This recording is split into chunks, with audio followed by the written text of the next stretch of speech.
So it looks like our internet is trying to trip. It better not start tripping. It better not start tripping. It has been tripping all day. I know. So we left the United States in 2022. So it's been almost 3 years since we left. And I have to say, our life is totally unrecognizable in comparison to what our life was like in the United States. So, what really made us leave the United States to go to a foreign country and, well, not so much start all over, but start all over? Yeah, I mean, we're not starting all over financially, thank No. God. But yeah, so and that's the thing. I think at the time it was about the fact that I was sick and tired of being sick and tired. Yeah. Right? I mean, we were working so much. Both of us were working on average 60 to 70 hours a week. Yeah. Right? We never saw each other coming and going. Maybe, because even sometimes on the weekend you'd have to go in. Oh, yeah. Right. And so I think we got to a point where it's like, are we going to do this till we die? Hey, there was a time I thought it was. Yeah, we really thought that we were going to just work until we died. And even though we had already started getting our money straight by the time we made the decision, I don't I think the main reason to me was that we did not want to work anymore, and so we had to find a place that we could afford to live on your Social Security. Yeah. I think one of the things to me too was visiting and being outside of the United States.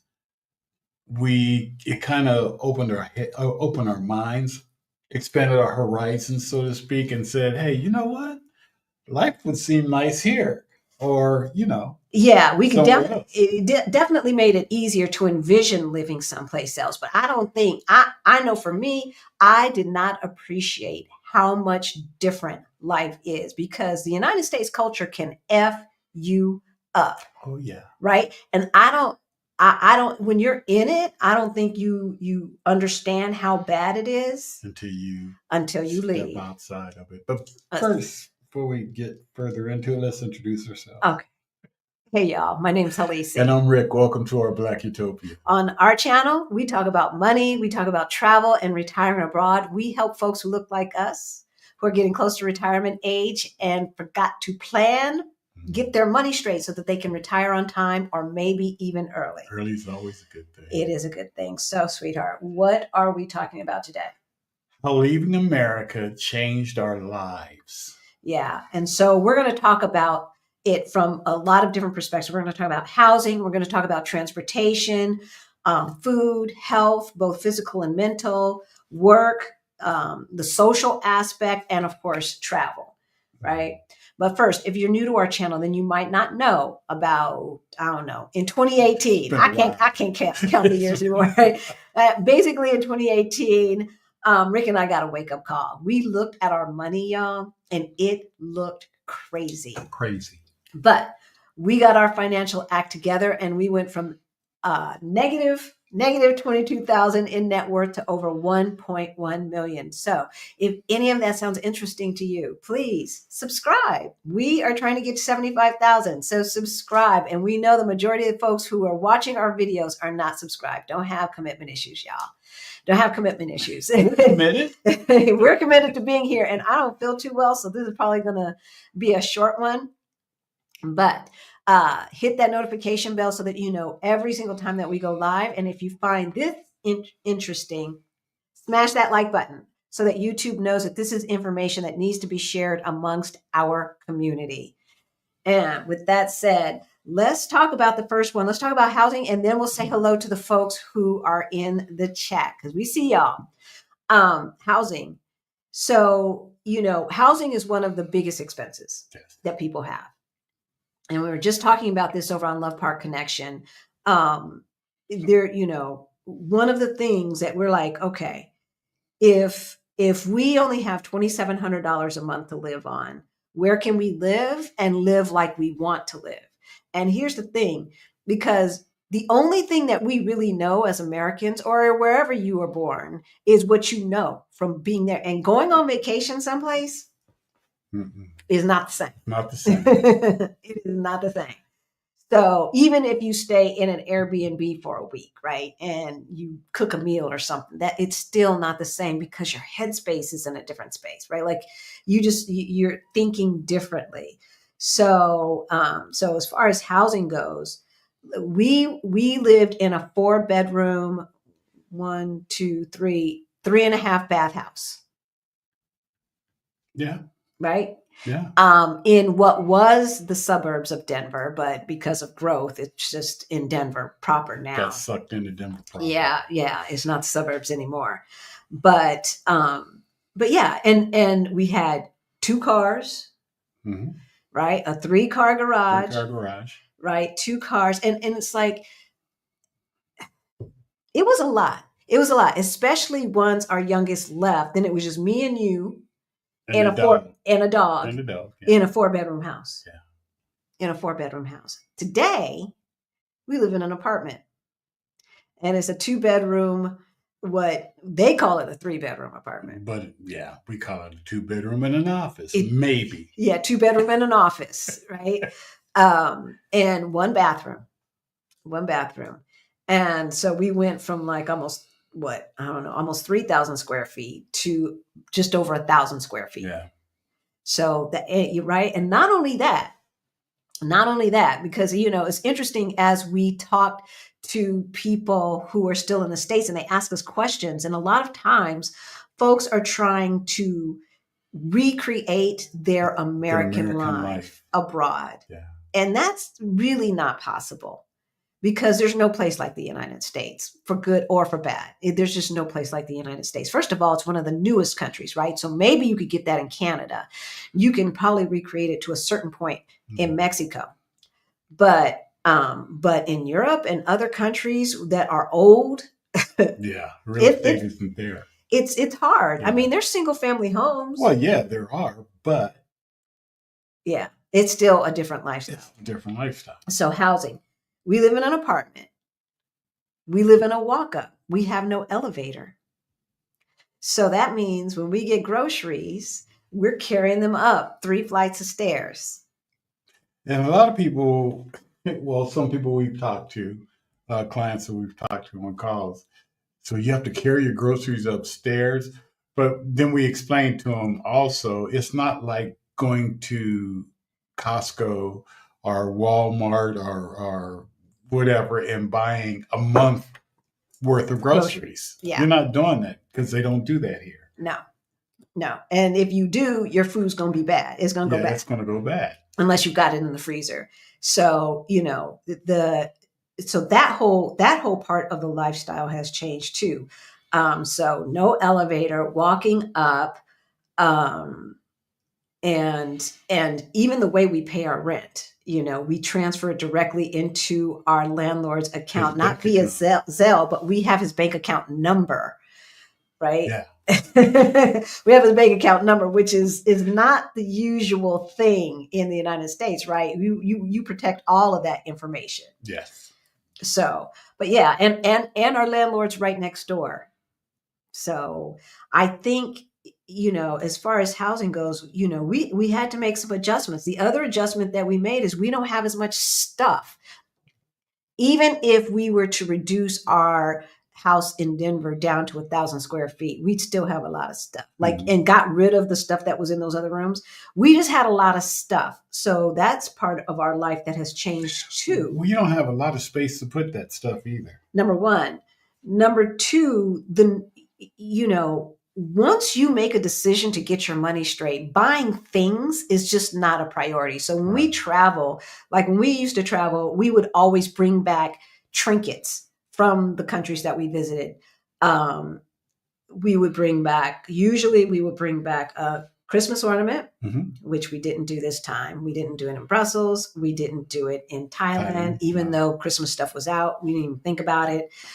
We bring back little statues and this and that, and knickknacks to put around the house and collect dust. We don't do any of that anymore, y'all. We do not do any of that anymore. No. And if you can't use it, you don't really need it. You don't really need it. You don't need it. And so I think our life is a lot more nimble. And we keep talking about this, especially in light of the Mellenfelin getting into office. And we don't know what the geopolitical ramifications are going to be with this new administration. And so we believe that as Black folks, who, we know that racism is global. We know that anti-Blackness is global, right? The question is it lethal?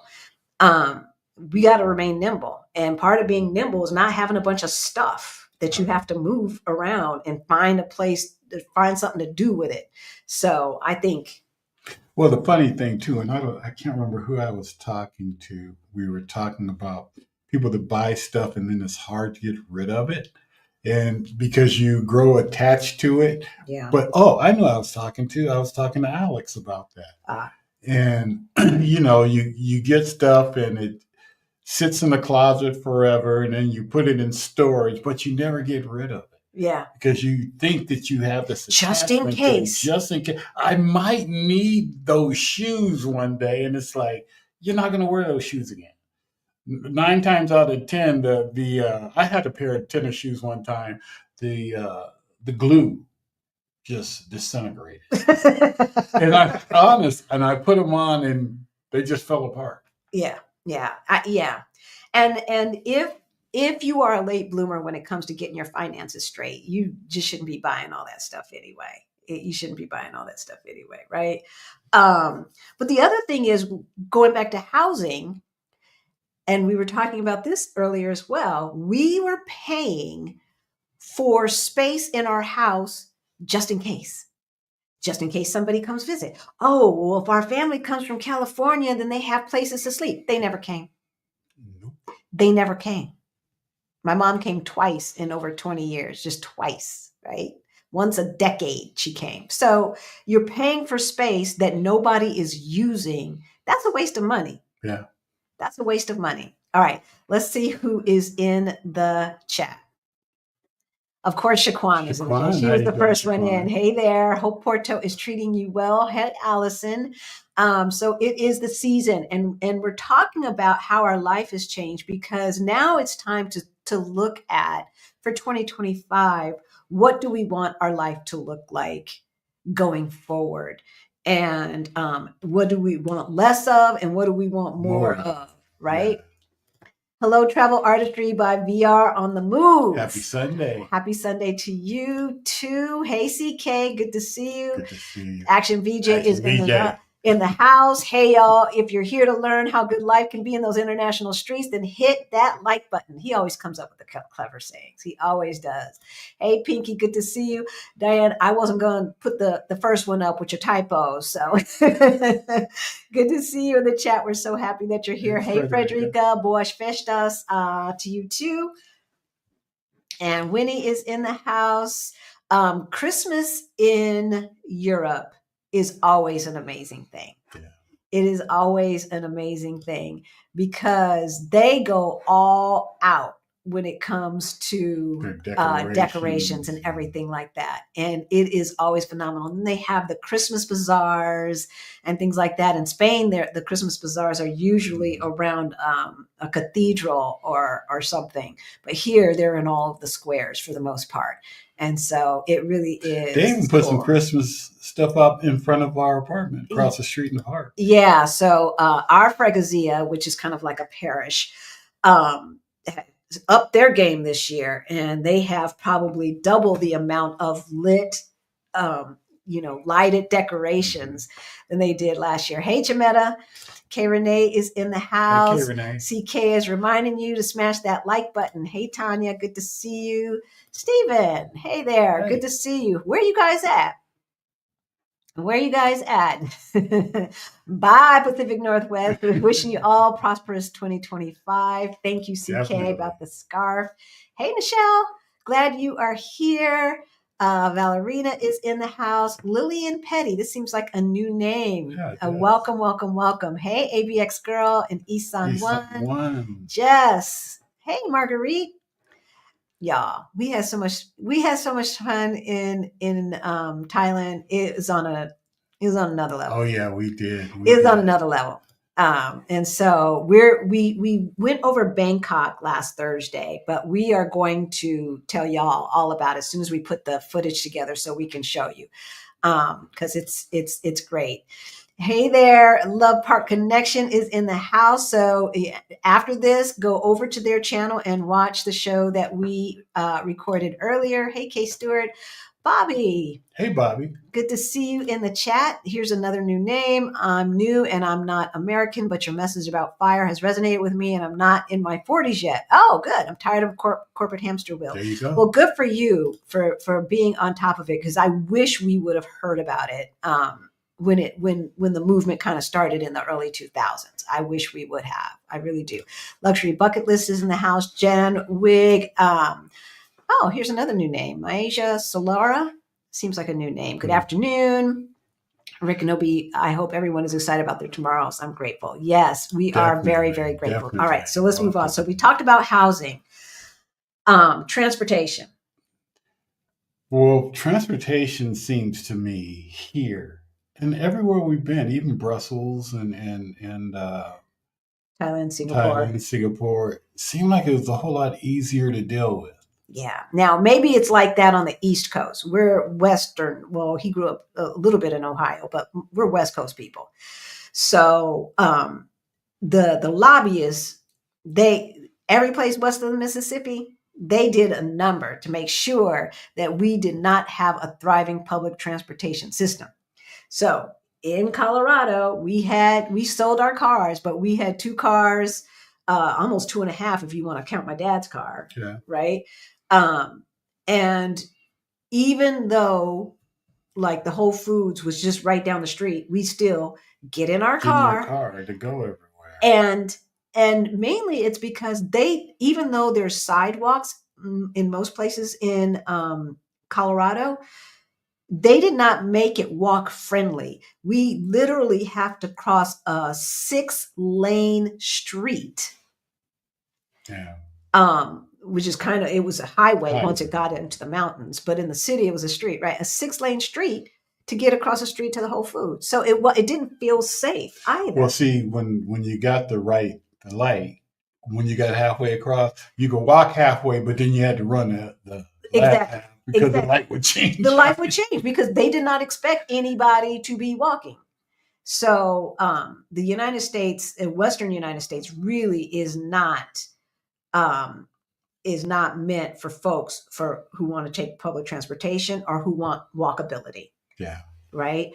Maybe the downtown areas are trying to create that now. But the problem is, for so long, downtown was just the place that you worked. You didn't live there. Right. And so now they're trying to get people to live downtown, and they've got to change the mindset. Yeah. Here we walk and take public transportation 90% of the time. Oh, everywhere. Except when it's later at night and, and either then they stop running. Rideshare is affordable. Exactly. And so that's another thing. We ordered a Comfort or an XL Uber. I don't know. We don't use Uber for the most part, but here they use Bolt and they have Uber. So usually it's a Bolt that we call, and to get from the airport home when we came back from Thailand, and we didn't get the cheapest one because it was kind of late and I wanted them to come quicker. And I figured out the more you pay, the quicker they'll come. So we ordered XL or Comfort or something, and it still was like €7.80, something like that. Yeah. When getting from the airport to our condo in LA is about the same distance, because our condo is in West LA, Southwest LA. And it was like $65. Yeah. I was going to say it's almost $100. Yeah. It was crazy to literally drive about 4 miles. Well, when you went from the condo to, what was it? Three blocks to the grocery store. That was 10. That was 10. That was 10.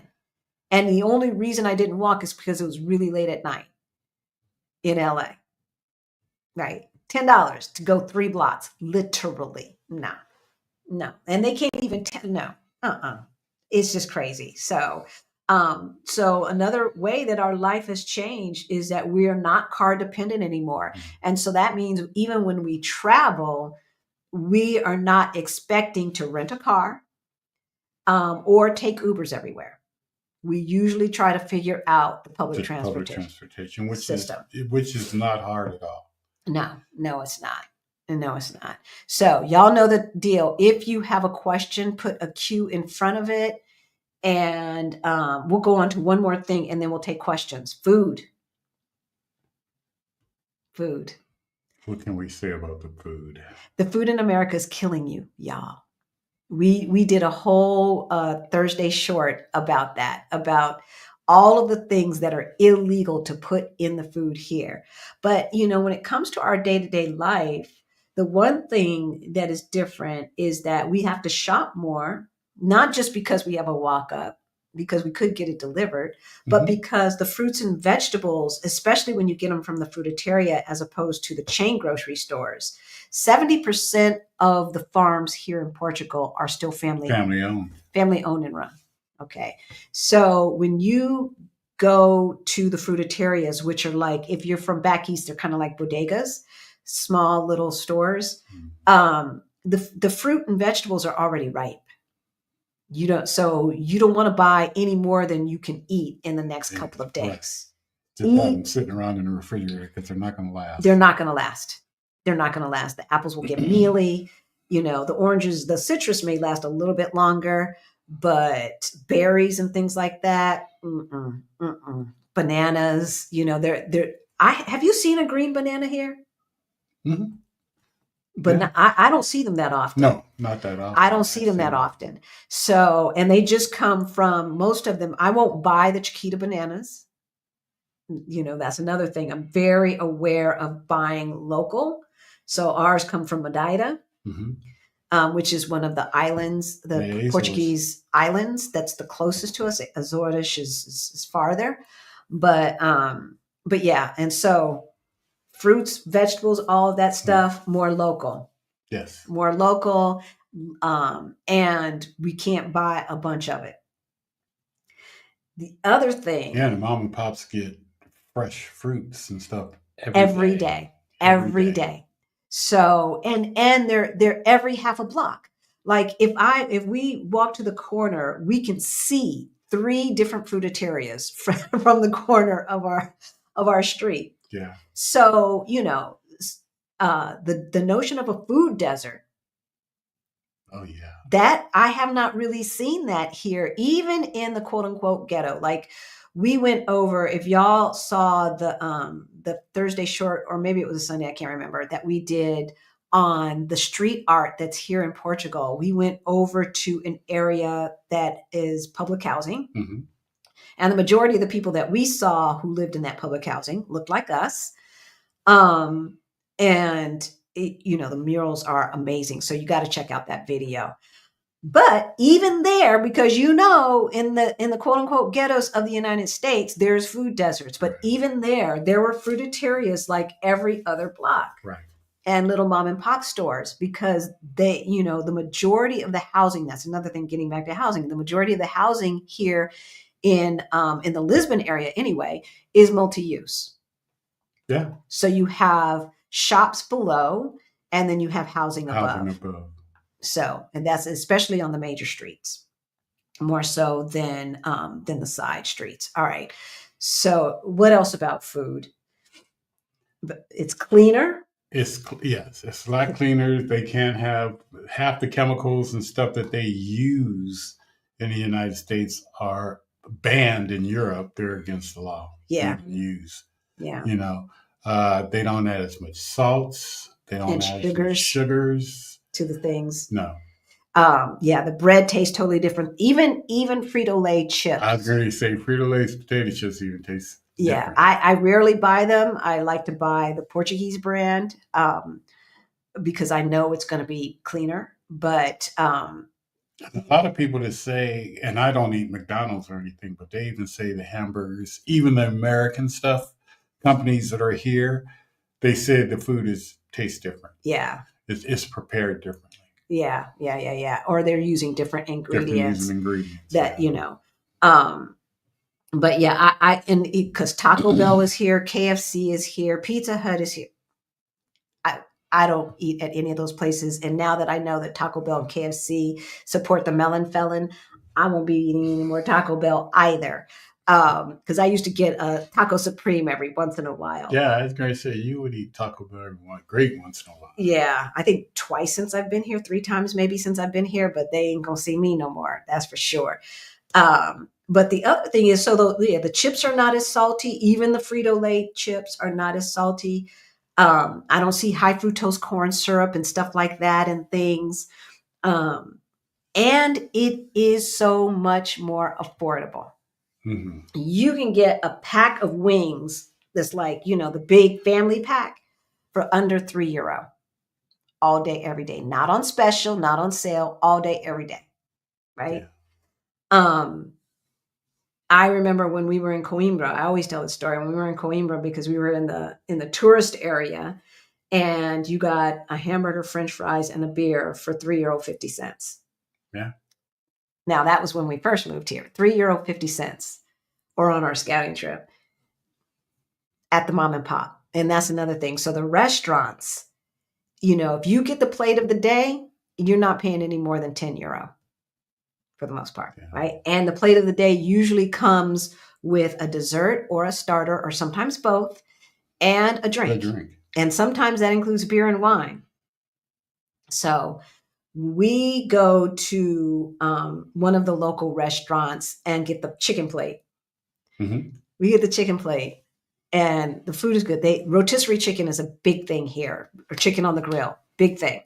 And whether it's spicy, peri-peri or not. So half a chicken, salad, rice, French fries for €6. €6, y'all. I don't even think, I think one Big Mac is €6. I think it's more than that. In the United States. Now, I don't know what it is here. I have no idea what it is here. I haven't had a Big Mac in so long. So I don't know. But I know when I look at the prices in the mall for the American companies, I'm like, why would I pay that when I can go over here and, for €7 or €8 get just what I just said, half a chicken with the sides? Like, why would I buy a value meal or whatever? And it's plentiful. There's plenty of food. Yeah. Plenty of food. Oh, beans and rice usually come with it. Mm-hmm. Beans, rice, French fries, salad, and chicken. Y'all. I think the other thing about food is I've been eating too much of it. but my blood work is still good. So that tells me, one, walking, because we have to walk to the public transportation. So walking every day, I think has helped. And two, because they don't put all the crap in their food and the food is cleaner. I think that's another reason why my blood work is still good. So, all right, let's see what you all are talking about in the chat. I have not gotten, because I'm not feeling well, I did not get the landing page done for the Side Hustle Challenge, but we will be starting the Side Hustle Challenge, so stay tuned. People who are on the email list will get the early bird pricing. It's going to be at the end of January. And it's going to be 6 weeks.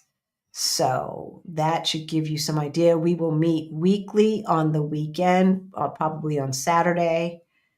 So that should give you some idea. And I know I saw some questions. There we go. Put a Q in front of your question. Those of you who are new. Hey, Patricia on Facebook. Mm-hmm. Oh, Bobby. And Bobby. Okay. Professor LCH, good to see you. A. Lee, good to see you. James, let me mark that. Oh, he just wants to say, how did you So you did not see our video on Thursday, James. You were here for our live on Thursday, apparently last Thursday.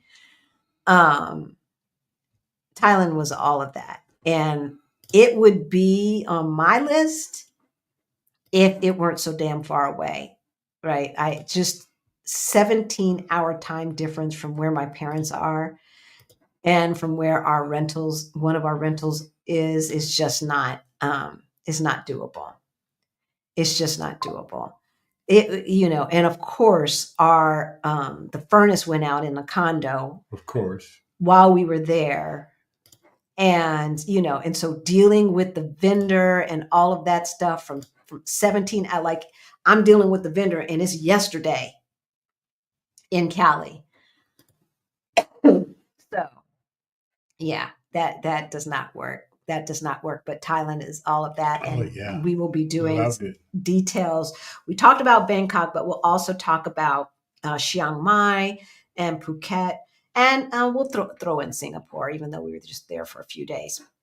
All right, Sheldon. Hey, I'm in Lisbon right now at the Colombo Mall. It's my first open time to here. midnight every night. Yeah, I can't believe this mall on a Sunday night stays open until midnight. Yeah, and so the great part about that is, so both malls stay open late until midnight. Both of the biggest malls, so that's Colombo and Vasco da Gama, and there's a Continent grocery store in the basement level of both. And so they're open until midnight, because here's another thing that is different about living here in Portugal.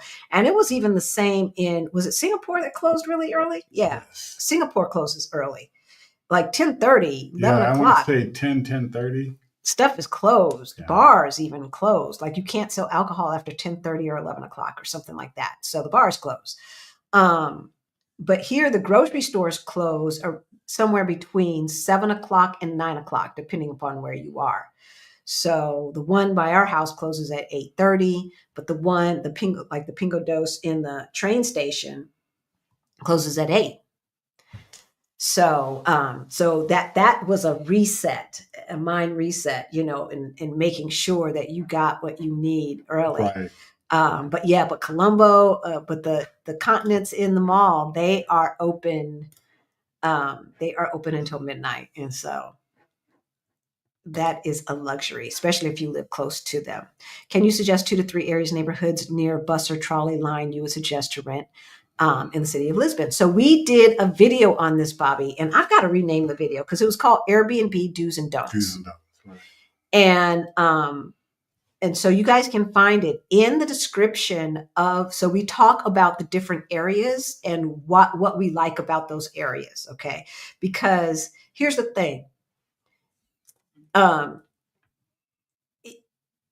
Where you want to stay, if this is your scouting trip, will depend upon what you want your life to look like. And so that's why we're telling you what our day-to-day life looks like, because these are the things that you will want to think about when you're putting together your needs and want list to move out of the country, move out of your home country. Doing vacation someplace is totally, even if you're in an Airbnb, is totally different, right? And so if your day-to-day life includes, a museum every week or something like that, you want to be available for the free days at the museum and stuff like that. If you want to see a lot of live music, so that things like that, you'll want to be closer to the city center, right? You don't want to be out in Cascais in the suburbs of Denver, of Lisbon, or on the other side of the river, right? Because most of the live music and the museums are going to be in Lisbon proper. Right. So that's why I say it's hard to suggest neighborhoods. I can tell you a neighborhood to avoid, and that's Martin Moniz. Avoid that. And that's about it. And even Martin Moniz is not that bad. There's a major hotel right there in Martin Moniz, which is around the corner from one of the major tourist squares. And Martin Moniz is a major tourist square as well. Yeah. But, at nighttime, it's just, it's a little sketch. It's a little sketch. But I haven't heard anything too crazy going on. No, on a regular we've basis. been through there So the other thing about that video is in the description, there is a link to a map, and that map has all of the neighborhoods on it. And I have overlaid the metro map on top of it. So you can see the areas where the metro goes through and what's going to be closest. Okay. No, I just did that one. Okay, Pinky. I did the whole just in case thing when I owned my home. So did we. 18 years and only 3 or 4 visits total from family. And I lived 3 miles from the beach. See? Didn't matter. Right? Didn't matter. And so that's why we didn't do that when we moved here. It's like, no. We have 2 bedrooms because we need 2 bedrooms. But we don't have 2 bedrooms just in case somebody comes to visit. That's for doggone sure. No. So they say the average family of 4 lives in 1,500 square feet, regardless of how big the house is. So with the average house being 2,500 square feet or whatever have you, that means you've got space that you're paying for that you're not using. Now, so why people want to buy these McMansions. And so one of my mentors, I got this from Adelia and she got it from Paula Pants. And so I started watching Paula Pants as well. And she says, you can afford anything, just not everything. And so especially for those of us who are late bloomers, who are getting our money straight a little later in life, that is going to be your mantra. You can afford anything, just not everything. And if you keep that in mind, then it's easier to get your money straight. After being in Lisbon in November, I'm spoiled on how great the food is. Yep, so much so that I have actually lost weight by not eating a lot of the crap here in Dallas. Good for you, Allison. I wish I could say that. But yeah, we are spoiled. And we don't realize how spoiled we are until we have to go back. Right. And then we realize, right, it be quality at a low, affordable price. Now, some of the folks who make Portuguese money, they might disagree with that and not think it's that affordable, but it's all relative, right? It's all relative to what you're used to. Okay, I'm making my tea extra strong, y'all. Moving to Chiang Mai. Inquiring my must know. Chiang Mai was lovely. And we had a great time. Yeah. And that Michelin star restaurant was excellent. And the whole meal with starters and desserts and all of that for Rick and I was just $60 when I did the conversion. Yeah.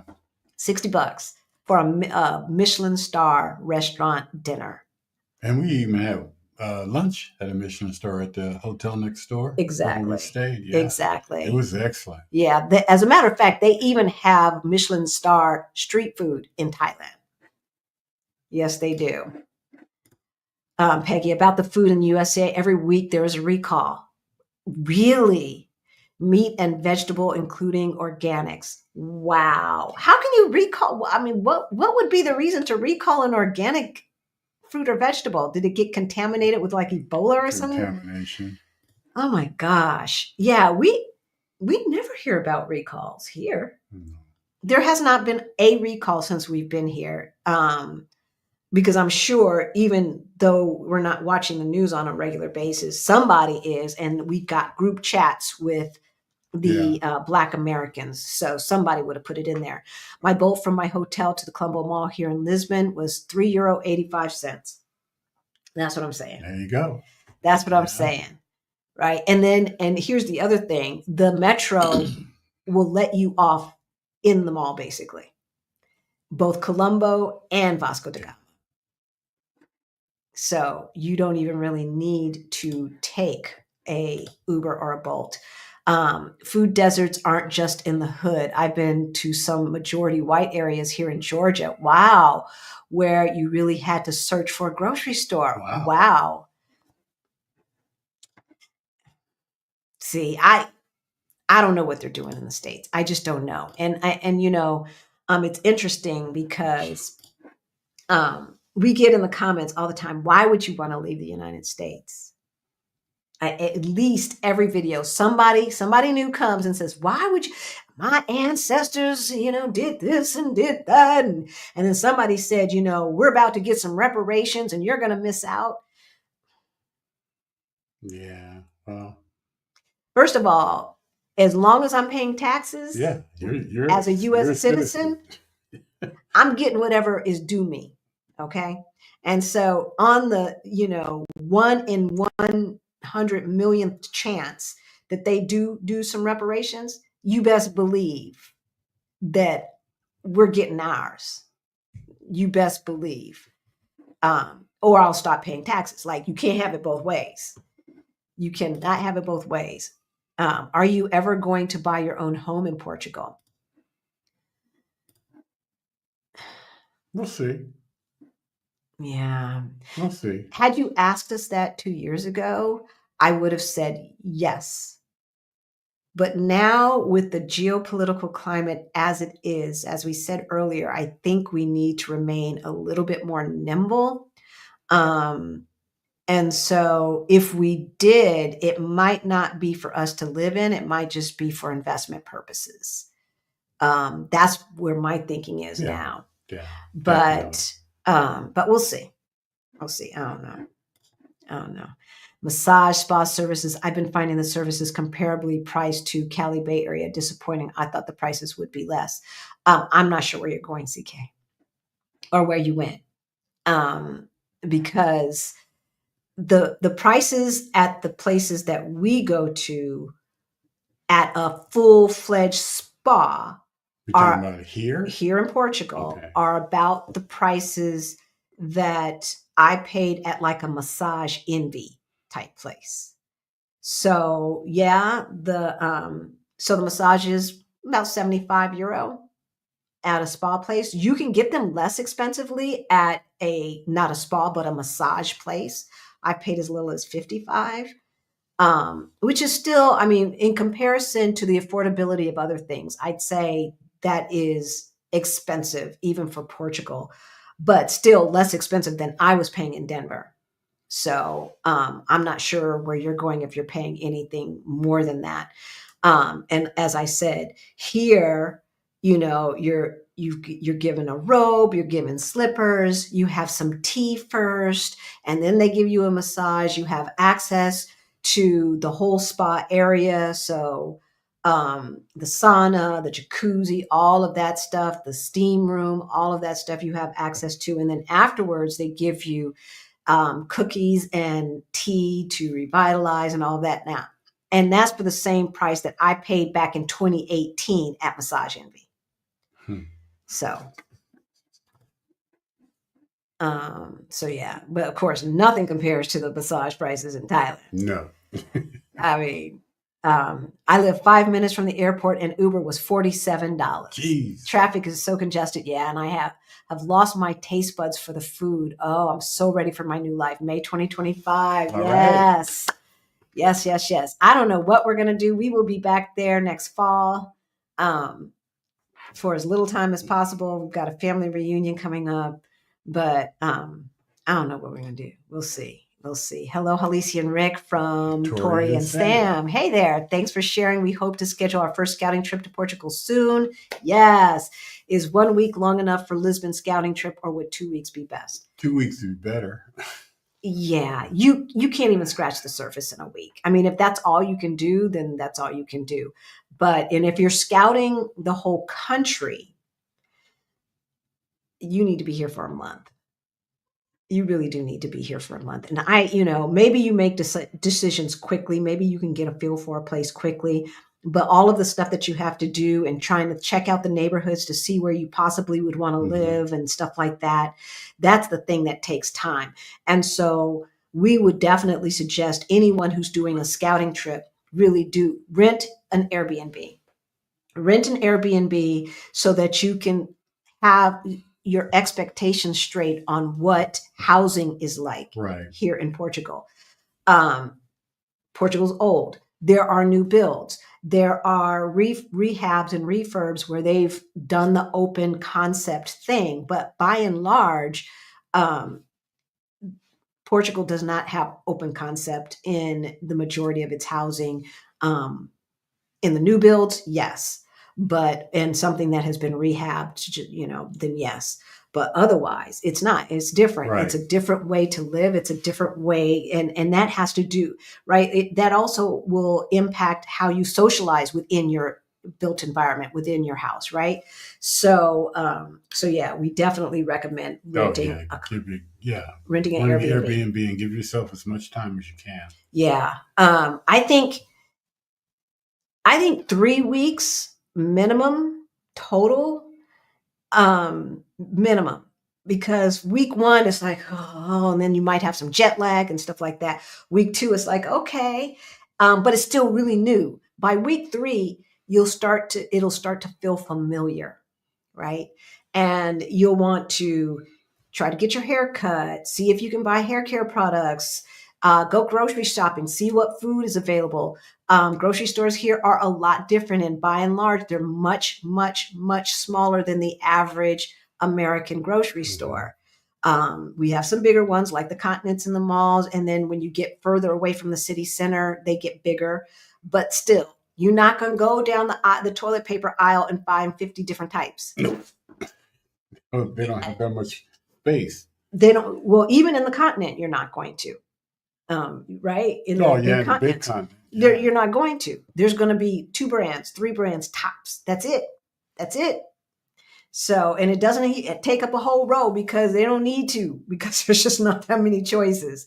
So yeah, you'll want to do that, and so that you can see if this is something you can do. Some people, not being able to read the ingredients on a food, not being able to read the food period, and things like that, and having to relearn that. And like we were talking to June's mom, she's like, I couldn't figure out how to open the microwave. Yeah. She said, I don't want to go through all of that. I do not want to go through all of that. And so you've got to be willing to not know. You've got to be willing to look stupid. You've got to be willing to crawl like a toddler when you move to a country that is in and they speak another language where English is not the basic language. Yeah. So I think it's our dishwasher though, is in English, but the washing machine is not. Yeah, washing machine definitely wasn't. All right. That was 8:58. I am going to start the next one, but we're going to move on, and then we will get back to the questions. All right. So we talked about housing. We talked about transportation. We talked about food. Healthcare or health. And also mental health. Yeah. Yeah. You want to go? I don't think you'll go broke with the, if you have to go to the doctor. So it's not going to put you in, the poorhouse or anything like that. The healthcare here is very good. It's affordable. A lot of things you can pay out of pocket for. Yeah. I mean, there's no comparison. Let's just be honest. There's no comparison. The healthcare here is better than it is in the United States. The healthcare in most of the cities that we would suggest is better than the healthcare in the United States. Any place that we suggest, it's going to be as good as, at least as good as, but most is going to be better. It's more comprehensive. It's more holistic. Now some people will say, oh, they just order tests so that they can charge the government or whatever. Oops, sorry about that. Or whatever. But I like the fact that, like a mammogram comes with a sonogram. That's just how it is. You're going to get both. You're going to get both. And so for those who've had issues with mammograms not being able to read the tissues properly, and then you have to go pay extra out of pocket, and you've got to get a referral and all of this other nonsense just to get a sonogram, right? I mean, I like EKGs are part of your basic yearly physical. Yeah.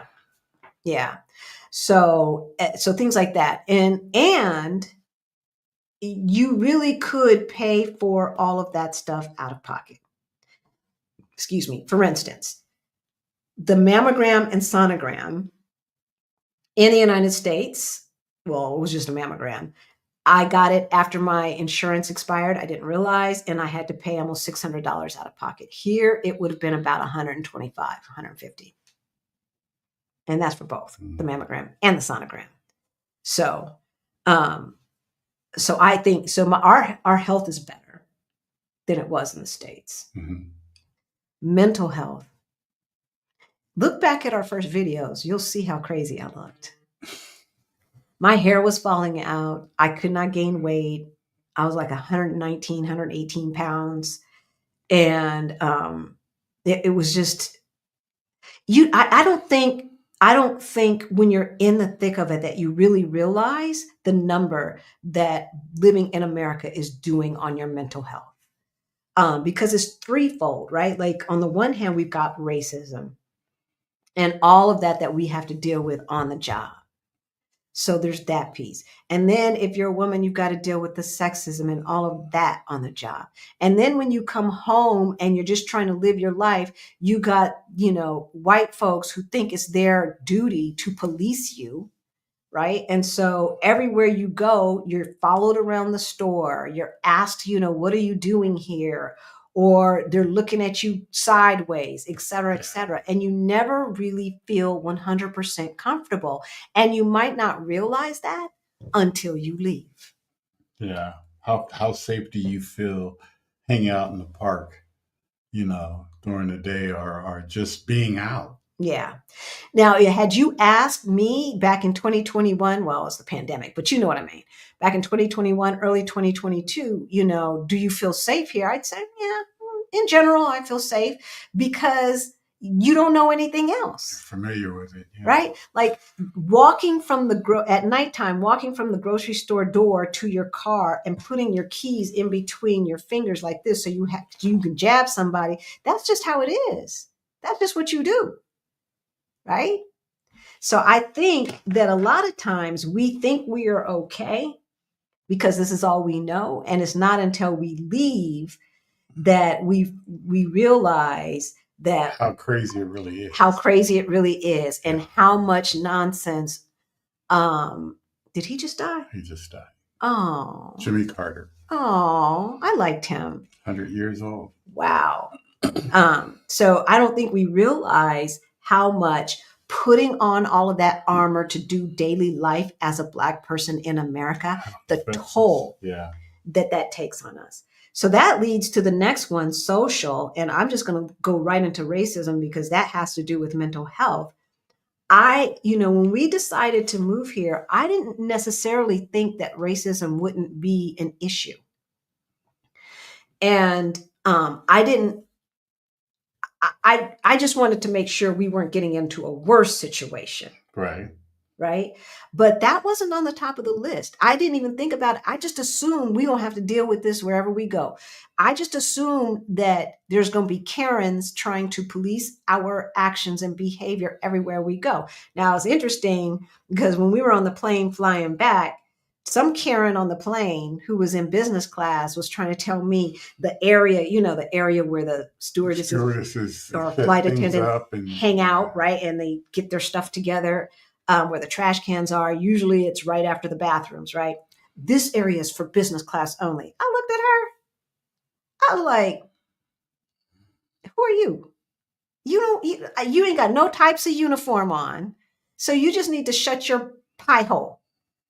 And so I went in there and I was like, she's like, what can I do for you? I said, can I get some champagne? She's like, absolutely. I looked at her. I looked at Karen chick like, take that, woman. But, and that's the kind of stuff that we have to deal with in the United States, right? We have to deal with looking appropriate, respectability of politics, right? So if we're in Starbucks, we can't sit there with no cup of coffee, right? We can't sit there and wait for anybody because they might call the police on us. If we're in the park, we better be doing the thing because we can't sit there necessarily without somebody asking, well, what are you doing in this neighborhood? Or this, that, and the other. Do you belong here? That has never happened here.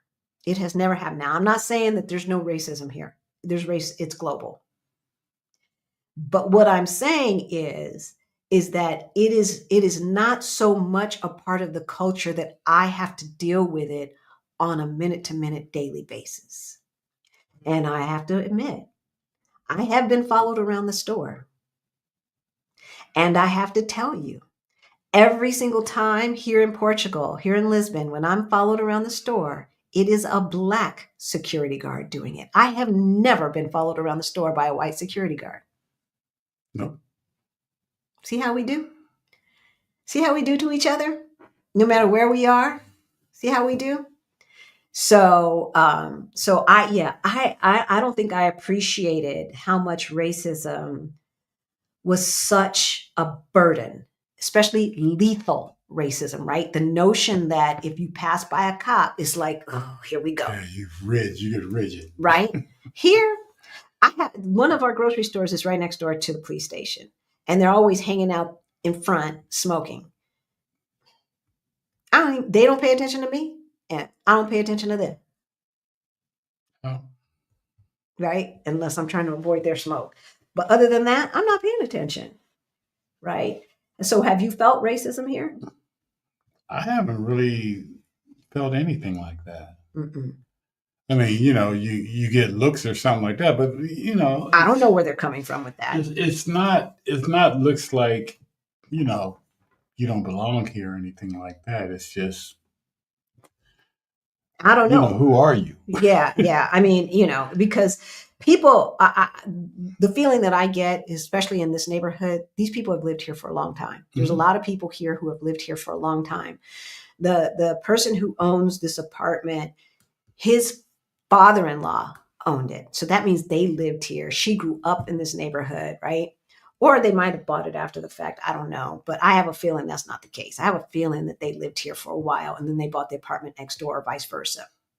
So the grocery store people and this and that, they know each other. So I'm not going to assume what the look means, what a look means. They don't wear a lot of sunglasses here. So a lot of people have the levens between their, and they may look like they're frowning, but they're not, they're just squinting and because they don't wear a lot of sunglasses. So yeah, I haven't felt it. Now, one of our friends said she got something from just a person on the bus stop. But other than that, yeah, no. Other than that, and just as important, ain't nobody trying to call the cops. Ain't nobody trying to call the cops. Socially, so that's the racism part of the social. Now, the friendship part of the social, our life is totally different. We didn't have time for friends. Yeah. Yeah. I mean, you're too busy working. We were too busy working. And they were working. too busy working. Right. Or Ron was retired, but we were too busy working, And so I think one of the things is that it takes a certain type of personality to be bold enough to move abroad. And that doesn't mean that everybody that we meet we're like instant friends with, but in general, the notion that I'm in competition with this other Black person, that's changed. That does not exist anymore. And so because we're not showing up at anybody's job. So, we're not playing that zero sum game. But so I think the lack of competition, that's one thing. People are happier here. Yeah. We are building community. Yeah. Here. Yeah. If we're busy doing anything, that's what we're busy doing. We're busy building community. Yeah. With others. Exactly. Newcomers, Yeah. So we see our friends on a regular basis. We plan, on Christmas Day, friends got together and had Christmas. We were invited to Thanksgiving, but we were in Thailand. We were invited to Thanksgiving last year with a bunch of people. And so we called it Friendsgiving. And so, I think socially, we have more, I want to say holistic relationships with people. Yeah. Right? Because we have the time and, people need people. Yeah. You could be as social as you want or unsocial as you want. Well, true. I mean, there's always going to be the But loners. there's always something. There's always something going on. Yep. There's Yep. everybody's always willing to spend time. Yeah. Yeah, definitely. And so I think our social life, and this helps our mental health too, right? Being able to be in community with folks and hang out and just enjoy each other's company, whether it's the guys getting together to, I don't know, walk around, excuse me, y'all, walk around the mall Men's group. and then go see Bad Boys or Yeah. whatever they did, right? Men's group.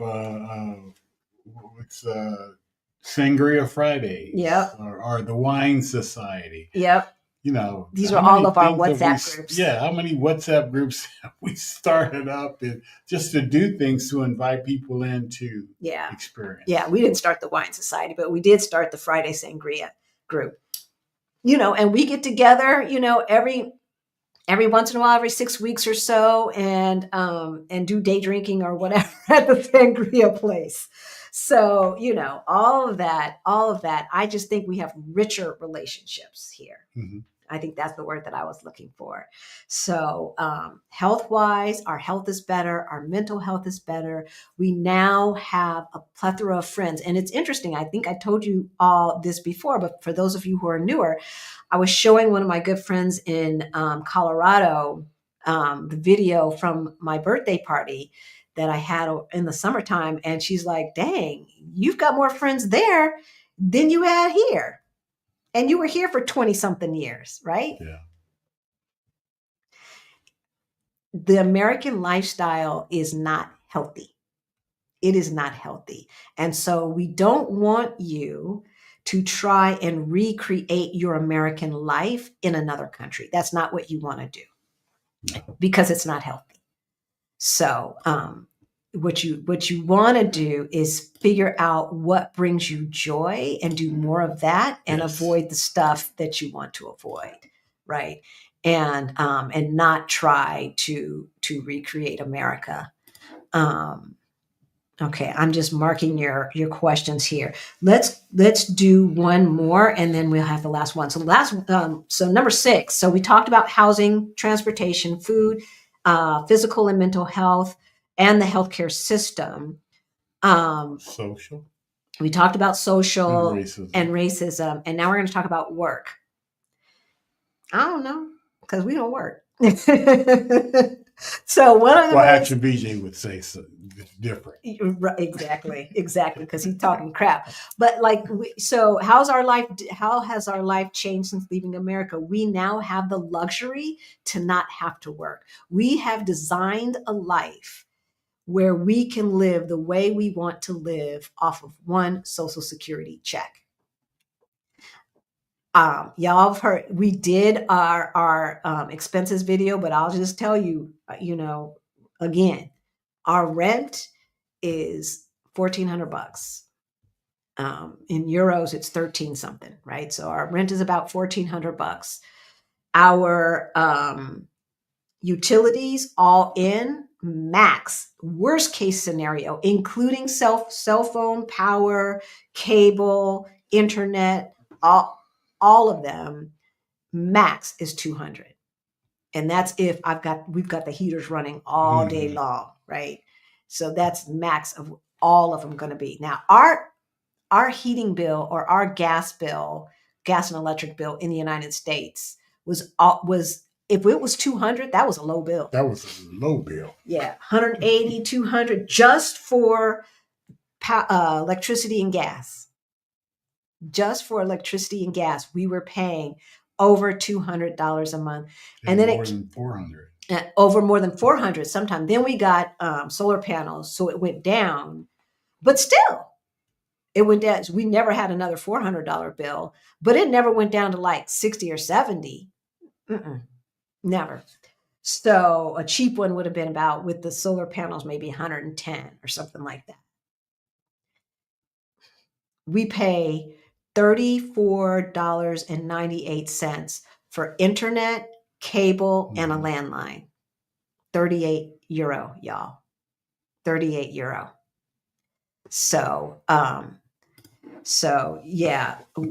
Now, work, we also decided, if you all have been following us for a while, you know that our original dream was to buy a Winnebago or a RV and travel around the United States making documentaries. That's what we thought we That's what wanted we to thought do. we was going to do.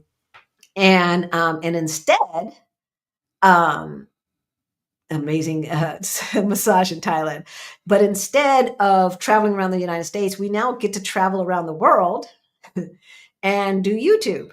And so it's close to what our original dream was, but it looks a lot better. It looks a lot better because I don't think it would have been safe traveling around the United States in today's world as Black folks. These people are out of control. And I've heard too many stories of white folks like telling Black folks when 45 gets in there and becomes 47 or whatever, that he's going to put you Black people back in your place. I have heard that too many times. Folks are losing their minds because that's not going to happen. That is not going to happen. And they can try, and we'll see what that pushback is going to look like. Because, it's one thing had they said that in 1972, we hadn't been free that long. But now we've got 2-3 generations. Please. Y'all are tripping. Y'all are tripping. All right. I am marking these questions and comments, and we will get to it. And then we'll get to our last one and let y'all go. If you find this information interesting, ask us questions. We were going to just do an Ask Us Anything since this is the holiday weekend. But after taking some of the client calls and hearing the questions, it's like, maybe we need to revisit how different life is, even day-to-day life. The fact that we walk most places now, the fact that, we've got a housekeeper that is affordable, right? We pay, this housekeeper charges €8 per hour. She usually takes about 3 hours. And so, you can do the math. 3 times 8 is 24 euro. We were paying $140 for someone to come in Denver to clean basically the same amount of space, because I would only have them clean the main floor plus the guest bathroom upstairs. And that's it. $140. I pay our housekeeper about €10 per hour. And I give a Christmas bonus. Right. Because I feel blessed. Is there a language summer camp for those of us who would like an intensive language learning process? Probably. Yeah, there probably Isan one. I don't know the government program. First of all, you have to be a resident, but it is free, and it's like on a semester system type of thing, because they're usually using school space to have the classes. So there, you take it in fall or you take it in spring. There might be a summer class as well, though a lot of stuff shuts down in the summertime, especially August. So, but a private company, I'm sure there is, Isan. I'm sure there is. I'm catching up on your channel. Okay, Sheldon, first time in Portugal, spent Christmas in Porto, which was beautiful. Porto is very pretty. Now in Lisbon, though, through January 2nd, would love to buy you both a drink or coffee. Send us an email, Sheldon. Maybe we can make that happen. Or maybe you meet with Rick, because I'm trying to get over this and I don't want to give it to anybody. We do have a New Year's Eve party that we have to go to. But send us an email, hello@ourblackutopia.com.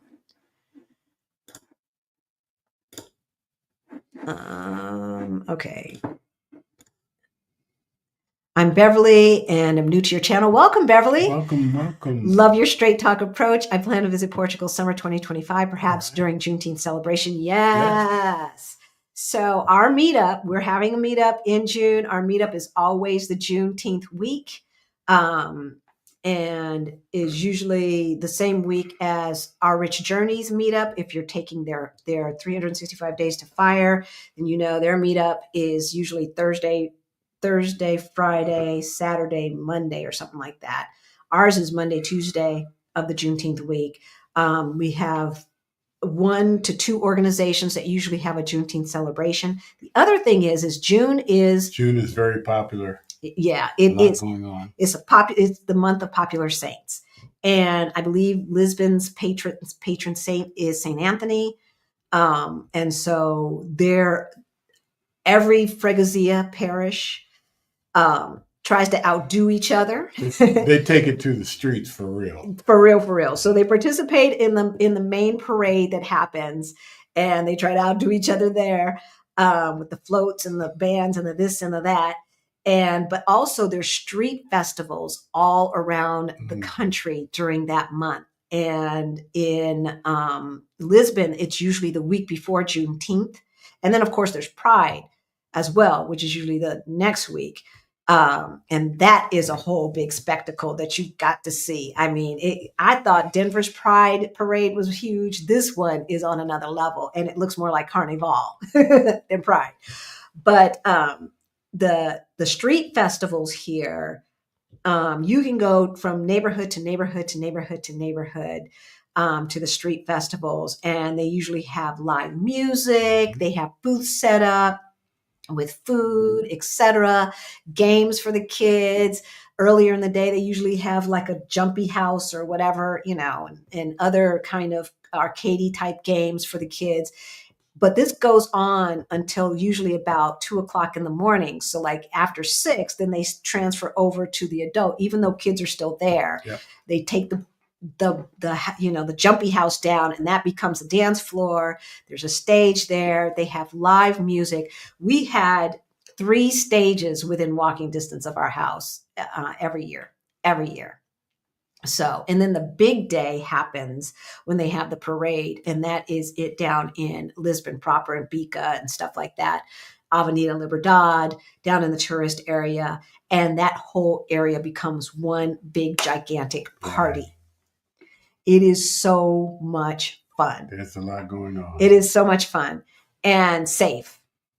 I did not hear of any incidents last year or the year before, this year or the year before. Did you? Yeah. So yeah, June is always a good month, but plan early, book early, because it is a popular month. It's more expensive to live in Portugal versus Thailand. Yes.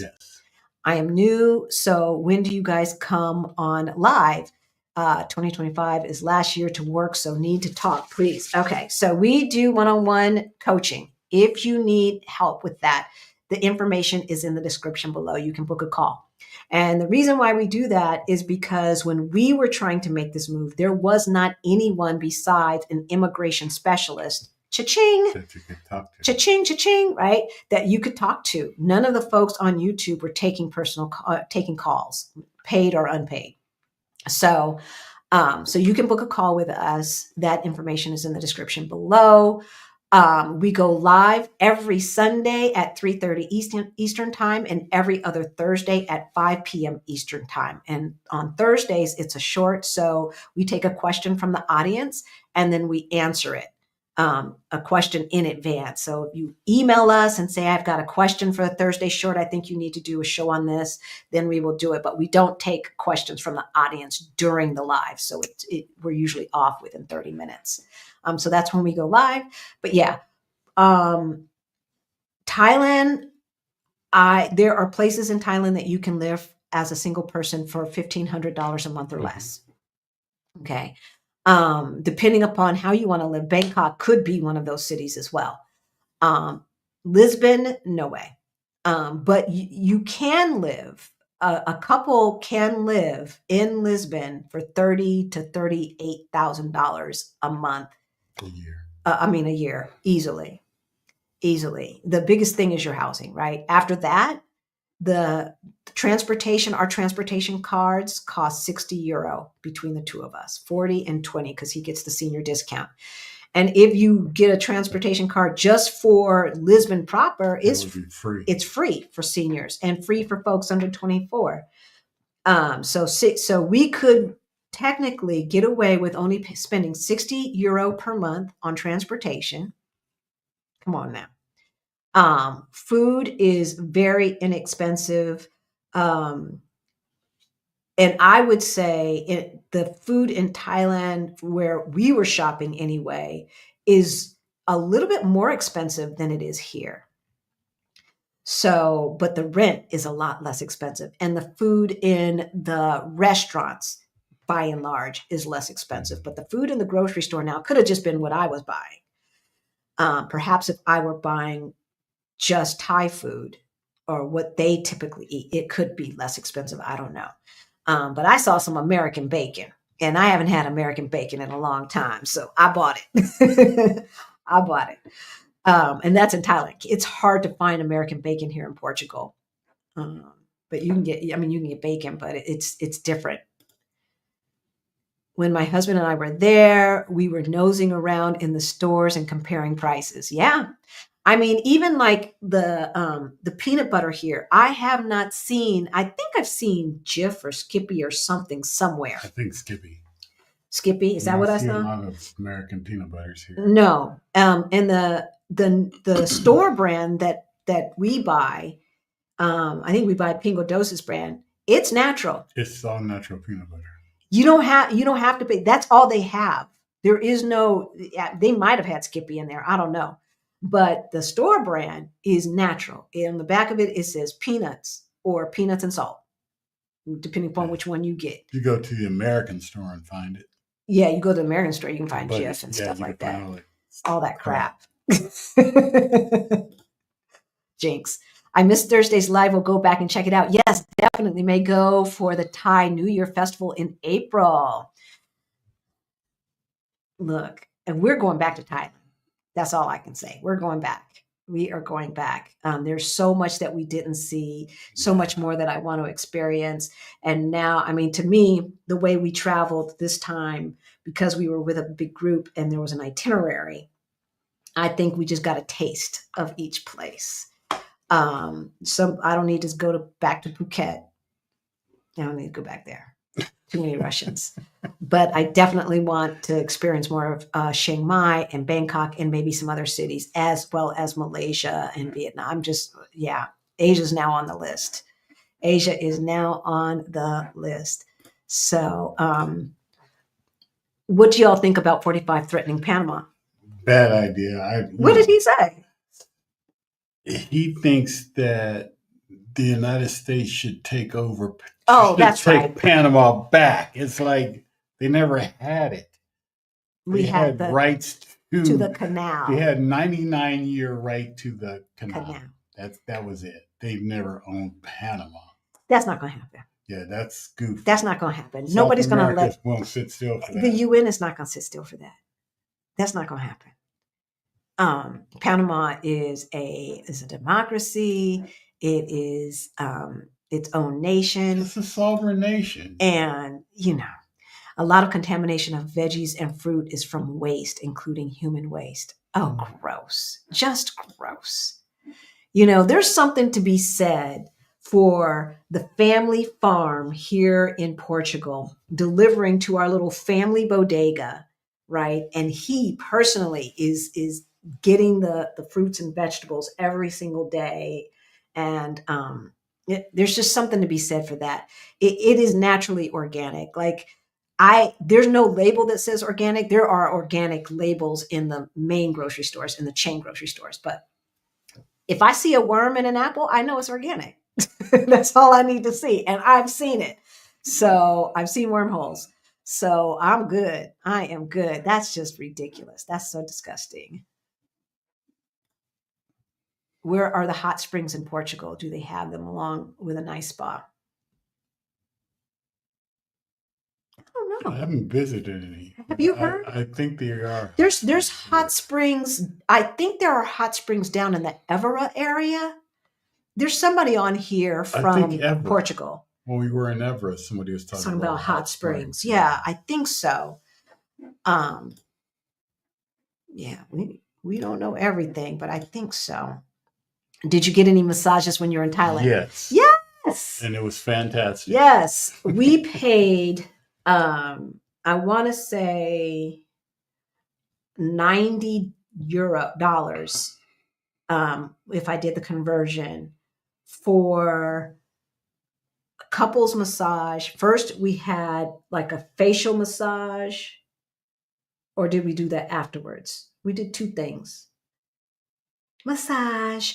I don't know. We did two things. We did like a facial massage and a regular massage. Yeah. And I can't remember what order we did them in. Because we had to go take a shower It's a afterwards. facial. Yeah. So they did this oil thing. I don't know. And then we had to go take a shower, and then we came Well, back. they did that. It was this kind of mud type stuff they put on us. Oh, that's And right. then we had to go take a shower. That's right. So yeah, so we got a body wrap. That's what we did. We got some mud on our body or whatever. Then we go take a shower. Then we came back and got the massage, and all of that was 45 a piece. 45 a piece, and it was a spa. It was a hotel spa. You come out and they sit you on this like deck with, it was kind of like a gazebo with water going around it. They had like a lazy river type of thing and reeds and the lily pads and all that. And you're sitting out there, it's warm, and they're feeding you tea and sweet rice cakes and stuff like Crumpets. that. Exactly. It was nice. It was nice. So I got 2 massages while I was there, plus a foot massage. I've got a foot massage at one of the night markets. Hello, Rick and Halisi. Happy holidays to you too. How affordable is it to have laundry service? It's affordable because a friend of ours used to get it all the time, especially in the winter where it's hard to hang clothes, because that's another thing that we haven't talked about, how our life has changed. We don't have a dryer, y'all. And most of our friends don't have dryers. I think we have 2 friends that have dryers, 3 friends maybe. And that's the normal thing is that you're going to be hanging your clothes outside or on the balcony or something like that. Mhm. Right. Or you can go to the lavandaria. Yeah, you can go to the laundromat. So yeah, we don't get laundry service, so I have no idea, but it's I'm pretty sure it's affordable. It's affordable because Heather was getting laundry service, and she wouldn't be given it if it was really, really expensive. Aging in place, Portugal versus Thailand. You know, I would almost say Thailand why? because it's more affordable, I think. Yeah, well, it's definitely more affordable. Um, you know, I think it depends. I think it depends. I think both are doable. If money is an issue, Thailand definitely would allow you to hire someone to come into your home to help. You could do that more easily in Thailand for less money in Thailand. But as I said, I would have to build community. There's a lot of Black folks there. I know that, but most of the ones that I see are younger. But that 17-hour time difference, that's the thing. That's the thing that gets me, the 17-hour time difference, which is why we couldn't go live while we were in Thailand, because we would have gone live at 3:00 in the morning. And that ain't gonna work. That ain't gonna work. So, but I think it just depends. I think it depends. I understand how Home Chick had Lisbon and Bangkok on the same list now. I understand it. But it is a different lifestyle. Okay. It is a different lifestyle. Here, one of the things that you see that is different is like the parks and the outdoor cafes are a different vibe. There's a lot of outdoor eating in Thailand, but it's not the cafe culture type of outdoor eating, right? And so the cafe culture that they have here in Western Europe, I really like. I love, like when we were coming home from the other side the other night, and we passed in Caixa de Sodré next to the train station. There's that square. The square, yeah. And the kiosk has really built up. Now they've got the fire things outside and stuff like that to keep people warm. And they have probably about seating for about 50 people. Usually it's about 10 to 20. And people were just out there, having their coffee, having their beer, having their wine. They probably sell cocktails as well and some snicky snacks and just chilling. And here I see a lot more chilling, just chilling. It is not unusual for us to be in the park at about 4 o'clock, 4:30, maybe 5 o'clock, and people are off work and they are sitting at the cafe having their beer, having their wine, and just chilling. Mm-hmm. What they're not doing, by and large, is doing this. Everybody at the table doing this. They're talking, right? Mm-hmm. 9 times out of 10, they are talking to each other. Yeah. And just chilling. And so there's something to be said for that. So I think it just depends on what you're looking for, what type of person you are, and what brings you joy. I think both are very doable. Obviously, Thailand, less expensive. Although there are places in Portugal that are as less as inexpensive as Thailand, but it's not going to be a major city. It's not going to be a major city. Yes, there are. There's a lot of things for teenagers. Charlene, guess what? There are teenagers that are born and raised in Portugal. Truly, yeah, there's a lot. And they got to do stuff. There's a lot of things. Right? Sports Like programs. any place that there's kids, there's going to be stuff for kids to do. And here's the thing about Portugal. It is very, very family oriented. The United States can talk all they want about family values and all that BS. Okay, because that's what it is, BS. Here, family, kids are really incorporated into life, into things, right? And so like we were saying with the street festivals, right? The majority of the street festivals at nighttime is at nighttime. The people drinking and eating and listening to music and dancing.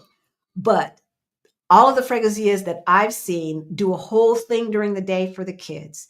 When you are in public transportation, it is a thing for you to get up for a mom and her child. Get up out of your seat. Okay? Elderly. Or elderly, right? Of course, those with some mobility issues and disabilities. But mom and children get seats. They make it a priority here. Just like at the airport, you don't have to have early boarding. You just get on, right? Same thing. That's how families are treated here in Portugal. So yeah, there's so many things. Whatever they want to do, anything that you can do in the United States, sports, you can do here. Anything and everything, except for Disneyland. You got to go to France to do Disneyland. But other than that, there's water parks. There's all of that stuff is here. All of that stuff is here. What are the average rent prices for a 2-bedroom apartment in Lisbon, Porto?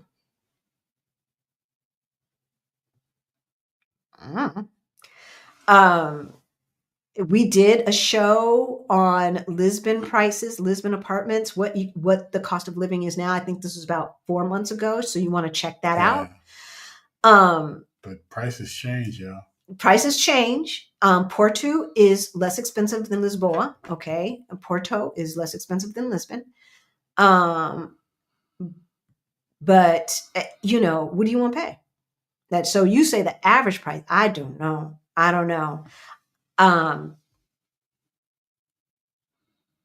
You can go onto Idealista also and see. Idealista is how it looks. Idealista. And see. But I would say 1,800 for something that an American would want to live in. Probably. You can get it cheaper. You can get it cheaper, Rosalind, and it would be cheaper in Porto. Here's the thing. The first year that you're here is going to be your most expensive year. Okay. That's just, and our immigration person said, when we told her how much we were paying, she's like, you will be able to get cheaper housing once you've been here. And so that's how I would look at it. And I would just sign a 1-year lease. I would not sign a 2, 3, 4-year lease. The law here is that you only have to fulfill a third of that lease. Contract, yeah. So, excuse me. So if you sign a year, you have to be there for 4 months and then you can give notice and leave. As I said, we're paying $1,300 for 2 bedrooms and an office, 1 bed, 1 bathroom. We have friends in another area. They have 3 bedrooms, 2 baths, and they are paying about 1,800, 1,900. Now you can get 3 bedrooms, 2.5 baths in Coimbra for that same 1,300. So if you go a little bit outside of the city center, then the prices are going to go down. I would go on Idealista and see and know that whatever is listed, they expect you to negotiate. They expect you to negotiate, okay? And so we negotiated 1,300 for this apartment. You can offer to pay a year at a lower price. If they ask you to pay a year, that's against the law.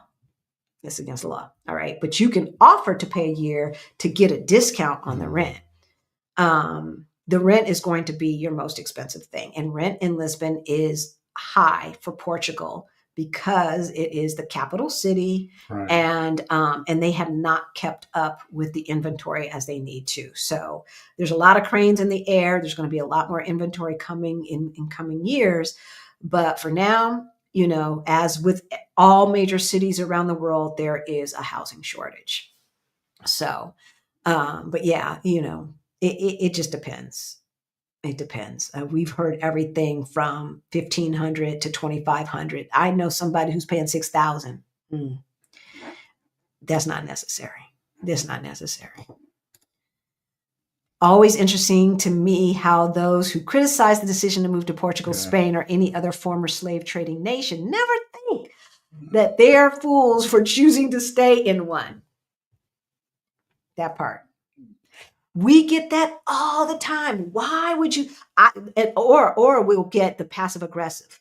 I am choosing to move to a place where I'm in the majority. Okay. Do you, boo? Yeah. Like we want you to live wherever you want to live. We don't want you to live where we want you to live. Yeah, that's the right? important thing. We want you to be happy. And Portugal's not for everybody, y'all. It is not. But I tell you one thing, racism is not lethal here. Have Black people been killed by cops here? Yes. And it equals about, in the past 25 years, since the 90s, it equals about one Black person every 2 to 3 years. Just Black. I wasn't counting anybody else. And that came from the African diaspora group, that list. So, as opposed to one a day in the United States, right? Because that's what we're dealing with. And so when we talk about racism and we talk about the slave trade, it's like, yeah, the relationship between Portuguese who present as white and Portuguese who present as Black, the relationship between the two of them is very different. And you can see that. You can see that with the families. There's a lot of biracial, multiracial families here of Portuguese folks. And how those grandparents relate to their grandkids. Now, because we're on public transportation, maybe it's just that we see it more here because everybody's out in the streets. Most people don't take their cars. The traffic in Lisbon proper is stupid. And maybe it happens that way in the United States. Somehow I don't think so. I think it's more fetishism in the United States. Now, that's not everybody, of course not. And we've got biracial families and multiracial families in our family. So we know it's not always fetishism. But look, the whole relationship between those who present as white and those who present as Black is different. The dynamics are different. Is there some racism? Of course there is. It's global. You can't get away from it. And they've been watching American movies too, y'all. Right? But they don't, it's funny because they watch American movies, but they don't believe that that's the kind of stuff that happens there. Because the ones that take place in Europe, that stuff would not happen here. All these like car chases and all that stuff. There's too many, these roads are too narrow and there's too many other cars on the street to have those Hollywood style car chases here. Remember the one that took place in Lisbon? And you're like, yeah, right. We know where that is. We know where that is. Exactly That would not happen. It's like, I couldn't fit cars there. Exactly. What is the best company for the travel healthcare? So it depends on what kind of travel healthcare you're getting. If you're getting travel healthcare insurance to qualify for the D7 visa or for one of the visas here in Portugal, we used AXA. Gosh, what was the one? So we use Safety Wing sometimes when we're just going on vacation. The AXA. And then this time we used something called 7. I don't remember. Let me see if I can find it. Oops. I'm going to do a search.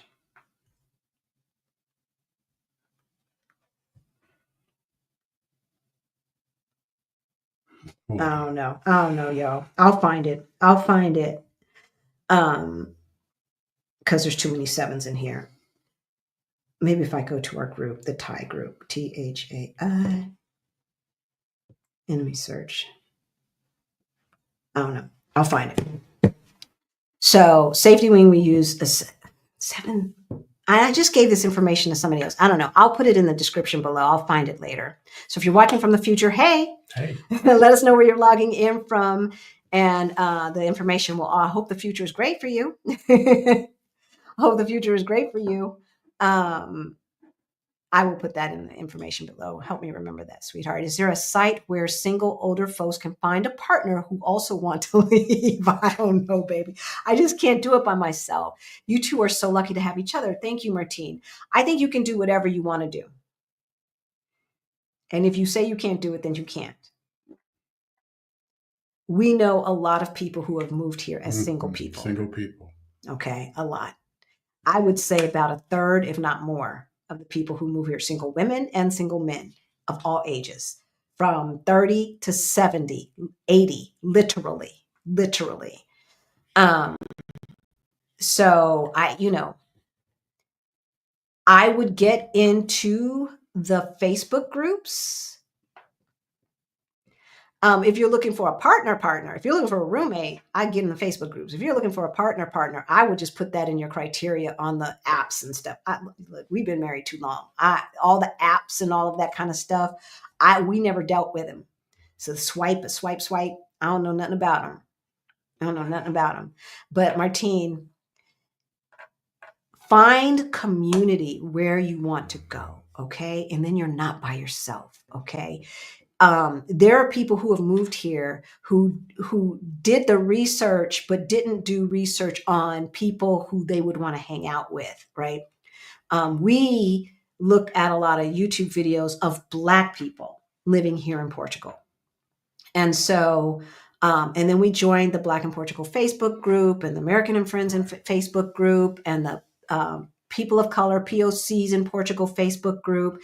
And so when we got here, one of the first things that we made sure we did is we went to one of their meetups.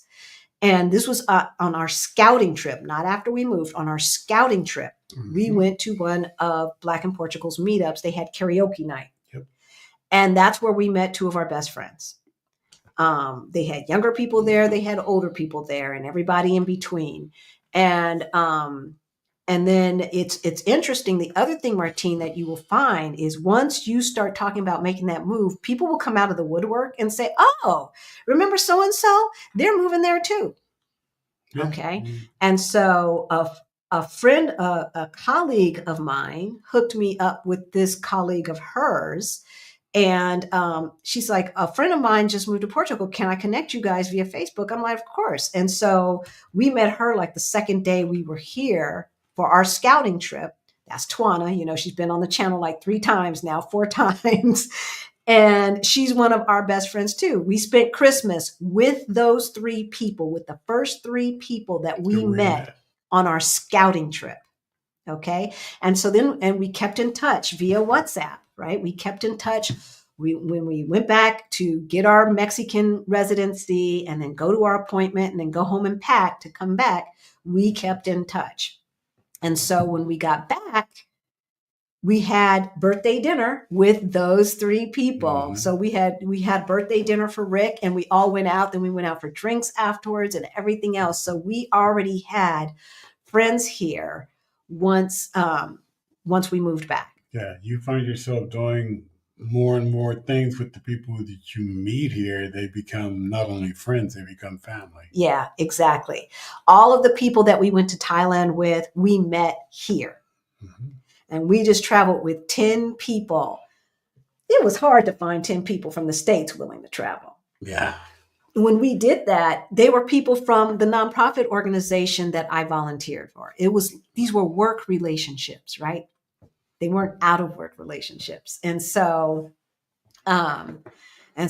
I think you should rethink that, Martine, and I think that you should consider changing your mind about that.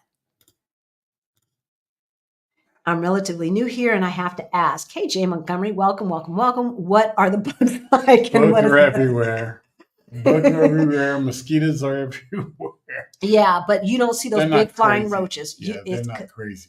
This is like California, not like the South, right? In Thailand, I didn't see any flying roaches there, but I'm sure they have because it's tropical. It's tropical, right? But this is like Southern California. This is like California weather here in Portugal. And so I only know one person that has seen roaches in their house. I haven't even really seen a lot out in the streets at night, usually at night, and you're down there where lots of restaurants are and things like that. I can count the amount of times I've seen roaches or a rodent out in the streets. So this is not like Australia where you got hand-sized spiders and stuff. Yeah. In our house, I see silverfish from time to time and a spider here and there. And that's it. And I just killed a mosquito this morning. But, other than that, it's not crazy bugs. It's not like scorpions and all this stuff that can kill you. The cops here don't wear bulletproof vests. That's Frederica. I guess they don't, do they? No. But they do carry guns. I think it depends on, like, the local police, the PCP or whatever they are, PPP, PCP. I've never seen them wear vests. I've seen the GNR. The ones that are usually in those like tanks and stuff like that. I've seen GNR have vests on. Armored. Yeah, and unless there's something going, and they're usually, you see them a lot when there's like a big parade or something like that, then you'll see. Yeah. But yeah, just the regular police, they got those blue shirts on, that's it. Yeah. They have a vest under it. And like on Popular Saints Day, when we were down there in Bika and all that area, partying, there were cops everywhere. They were everywhere. And for the most part, they were just giving people directions. I didn't see them hassling anybody. People were drinking in the streets, partying in the streets, everything. White supremacy is a well-oiled machine. You got that right, High Five. I don't know where on earth we can escape it. Exactly. Not even on the continent of Africa, y'all. All right. So all of those people who think that they're going to move to Ghana or move to South Africa or maybe Kigali, Rwanda, or some other place, Tanzania, wherever, and think that they're not going to be affected by white supremacy, you are kidding yourself. You're kidding yourself. So, I mean, I have to say, being in South Africa and being around a lot of folks who looked like me was cool. It was cool. I'm not going to lie. I liked it. But it's just too damn far. Again, it's too far. It's not too far time zone wise, because it's only an hour ahead of us. But it's just too far south. It takes too long to get out of there to go to all of the other places that we would want to travel to. Friends at Friendsgiving, did y'all play the white elephant game? No, we didn't. But we did last year. We did do white elephant. Isn't that what you call the gift Christmas giving party? Yeah. Yeah. So for the pajama party. We had a pajama party with gifts, and we did the Secret Santa type thing. I think that's a white elephant. I think some people call Secret Santa white elephant. If not, if it's something else, I don't know. Jess. Did you check out any meetup groups? Because our friend Tadasi had us on the run. She had a whole itinerary because this was her birthday week, right? And so she had a whole itinerary. There are Black groups in Bangkok, a Facebook group, WhatsApp group, a Facebook group, and they meet every Sunday, or not every Sunday, but they meet on Sundays for brunch. So I don't know if it's once a month or every Sunday, but they do meet for brunch. So the next time we go, we are definitely going to connect with some English speaking Black folks that live there. We're definitely going to do that. So, but yeah, she had us running from thing to thing to place. We saw it all. We saw it all. I have to say, we got all the IG pictures. Is most of your social circle made up of other Americans? It's difficult to make true Portuguese friends. It's not difficult to make Portuguese friends Per se. per se. The only thing is you got a language barrier. But I mean, we have people that we socialize with that are Portuguese that we've been introduced by other Black people. Yeah. Are Americans. Yeah, we have them in our friends group, and we have Black, especially Black Portuguese, because the diaspora language exchange group are Black Portuguese and the Black immigrant from Portuguese speaking countries like Mozambique, Angola, et cetera, Cape Verde, et cetera. So we have a language exchange group. So Americans show up, help them with their English. They show up, help us with our Portuguese.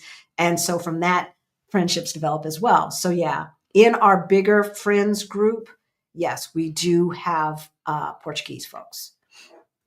But as you get better with the language, that becomes easier. Yeah. I think, making friends, Portuguese friends, I think is easier if it's based around something that you guys like to do. So say you do yoga class or you want to take a ceramics class or something like that, then it's easier because it offers an entry point to make that friendship happen, right? Empress Wonderlust, welcome. Sounds like a new name. Is your friend group diverse? So we just kind of answered that question. No, not all Americans, just English speakers. And I prefer to hang around with Black folks. I don't mind hanging around with Portuguese white folks because they're not like the Brits, the Americans, the Canadians. They are more human and humane. So as I said, when we got back from Belgium, I think, no, when our grocer got back from his August sabbatical, because, all the small shops close in August. And I'm walking down the street and I'm like, oh, you're back. The grocer gave me a hug and a kiss on both cheeks. Okay. That's Portugal. And that's Portuguese people. And he's cantankerous and he's still. So yeah, it's pretty cool. It's pretty cool. Halisi, that's my plan to live on half my Social Security. All right, Diane. And you can do it. So last but not least, let's get to travel and then we're going to let you guys go. Let me get rid of this one. Travel. How has that changed since living in outside of the United States? We do more of it. We've done more of it lately. This year, we Belgium, Thailand, Singapore, South Africa. So things are more accessible. Yeah. That won't cause us an arm and a leg coming from the United States. All the different places we want to go to, there's not really a rush to try to get to a lot of places because you're right there and you can go on a weekend. Exactly. So I think, you're forgetting all of the places that we went to within Portugal as well. Because I was going to say, and also, within Portugal, there's a lot of places that we have to discover. Yeah. So we live in Lisbon. Proper. I think so. It was my decision, and I think we're going to do it next year as well. It is every 6 weeks or so, we go visit a small town or another city or town here in Portugal. So that will continue in 2025. I think we're going to do South America in 2025. Really wanted to do Vietnam, but I don't think that's going to happen. As I looked at the prices, I'm like, we can't make that happen. I'm not paying that much. So, so yeah, I think as far as travel is concerned, one, because we're not punching no time card, the notion of, well, first of all, the notion of a 2-week vacation, that that ended at the beginning of the 2000s. Like I was like, oh no, 3 weeks minimum. So when we went to South Africa, we were there the first time. We were there for almost a month, just shy of a month, and then Belgium. That was 3 weeks. no, it wasn't that much. It was two and a half It weeks. seemed like it was 3. That's because it was raining too much. That's 2.5 weeks. I'm talking about from the United States. When we went from the United States and did Europe the first time, that was almost a month, including the cruise. And so, yeah. So one of the things that's much, much different for travel is we don't feel like we have to try and squeeze everything into a trip because we don't know when we're ever going to be back. That has changed. When we were in Bangkok, and it's like, one day I was tired. It's like, I don't feel like doing all that. It's like, we'll be back. We will be back. And so that's how we look at travel now. Travel is a priority as opposed to things.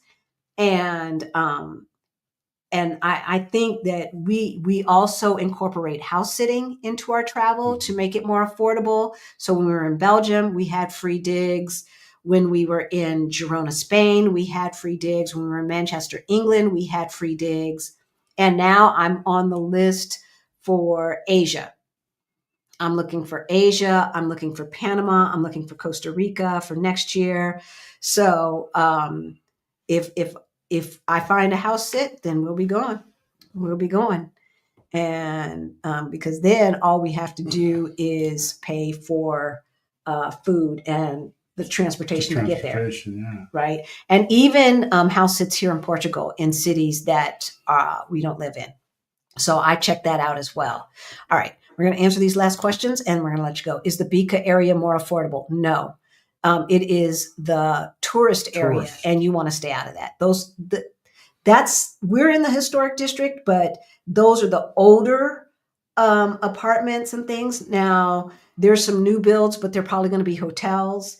So no, stay away from Bika. You do not want to be down there. You want to be down there to eat, to party. And look, y'all, Lisbon, Portugal is small. It is a small country. Lisbon is a physically small city. It's a dense city. There's a lot of people for the square footage. And like I said, anything you can find in the States, you can find here, except for Disneyland. But so there's no reason to live in the tourist area. There's just no reason whatsoever. You more chances to have roaches. The only person that I know who has roaches lives in the tourist area, because there's more restaurants per square foot, right, than there are outside of the tourist area. I assume that's why. I don't know. But and then, people are out in the streets partying until all times of night. So, if having noise, is part of your thing and you need some background noise in your house because you're used to city life, you can get that without being in the tourist area. Just be closer to a major street. That's all. Like if we open our windows, it pretty much blocks it out when the windows are closed, doesn't it? But, we can open our windows and hear the kids playing at the park. We can hear the people going across the way. There's a cafe. People are talking there and stuff like that. So, yeah. No, you don't want to be down there. And it's going to be more expensive per square foot. Do you remember in the 90s, the 2 bank robbers in Hollywood, California? Yep. I remember exactly where I was. I was at a film festival when that shootout happened, and they had Kevlar from here to there, and they killed so many cops. That changed everything. Halisi, we understand. Just rest and feel better. Oh, thank you, Diane. I appreciate it. Halisi, take some elderberry syrup and lemon ginger tea to build up your immune system so you can turn up all those New Year celebrations. Yeah. And then somebody said honey, lemon, and tomatoes. I said that. Yeah, I know, but you got it from somebody. I got it from the internet. Remember? Because I went out I, and I, I, got you the I tomatoes and remember it was from the internet, but a human being put it so you can access on the I don't internet. know if a human being didn't say anything to me, I but I thought read it. it's right. So somebody wrote Okay. that. Not necessarily. AI does that kind of stuff. Oh yeah, yeah, But but yeah, and I said, oh yeah, you should try this. is it true that all of the folks moving to Lisbon have pushed out the locals in terms of rising costs, especially for housing in the city center? No. Have you encountered any hostile locals? No. Mm-mm. Um, First of all, it's not Americans because there's just not enough of us. Okay. There's probably about maybe if there's 7,000 Americans in the whole country, I would be surprised. Okay. So that's number one. Um, there's a little bit of resentment with all of the immigrants and Ukrainians that came all at the same time because of what Putin's doing. And so this was obviously before we got here. And so they have had a demonstration or two about the housing issue. Mm-hmm. But in day to day life, look, folks, Sheldon, we blend in. They don't know that we're not Portuguese until we open Until our you mouth, open your mouth. right? So that's one of the reasons why we chose Portugal is because we blend in. We're not when we walk down the street, people don't see tourists. Now, when we're down there in the tourist area, the tuk-tuk people and all the tours and stuff, they assume we're tourists. But otherwise, in our neighborhood and when we're outside of the tourist area, we are not seen as tourists nor immigrants because there's lots of Black Portuguese folks and they've been here since the beginning of the slave trade days and maybe even before that, but at least that long. So 400-600 years they have been here. They've been here longer than we've been in the United States. So yeah, no. And then when they do hear my accent or or if I'm speaking English, the one time we did run into a Karen, she was pissed off at the French. And, blah, blah, blah, blah, blah, Francia, blah, blah, blah, blah, blah, blah. Whatever she was saying, she was drunk and pissed. But she said hello to me. So, do you happen to know much about the burning season in Chiang Mai? No, apparently people have to move during that. Yeah, thank you for your reply. Yeah. I can't remember when it is. I can't remember when it is. I know when it's not. And it's not during the holiday season. That's when it's not. Um, I I think it's in what we consider summer, but I'm not sure. I'm not sure. I would Google it, babe. And yeah, um, it's interesting because there are a lot of immigrants to Chiang Mai, English speaking immigrants. And when I say a lot, it's all relative, right? But we happen to get Airbnbs in expatty type areas. So, and it wasn't just English. I heard a lot of different languages being spoken, and I would be interested to see what they do during that season because Chiang Mai tends to. There's a lot of people who prefer that to Bangkok because of the traffic issue, and it's less expensive in Chiang Mai. Mm-hmm. Where are you traveling to next? I don't know. It's going to be someplace in Portugal, probably, unless we get a house sit. So I don't know, but we will be traveling in the next couple of months or so. Um, and the big Well, if it's trip. cold anywhere, I'm not looking to go. Yeah, well, I'm not either. Anywhere where it's cold. I'm not either. It's gonna be in a southern place in southern Europe. Where it's still chilly, but not cold, cold. Not UK cold. No, we're not doing that. Maybe down the Algarve, which is a little bit warmer than it is up here. But yeah, so we have a big trip because of the family reunion next fall. And since we're going to be over there, I want to go ahead and add in Central and South America to that trip. So that's probably going to be the next big trip, unless we do something in the summer and go up north where it's usually cold. So Scandinavia or someplace like that. Perhaps. I don't know. We'll see. We will see. And then last but not least, house inflation or price creep. Okay.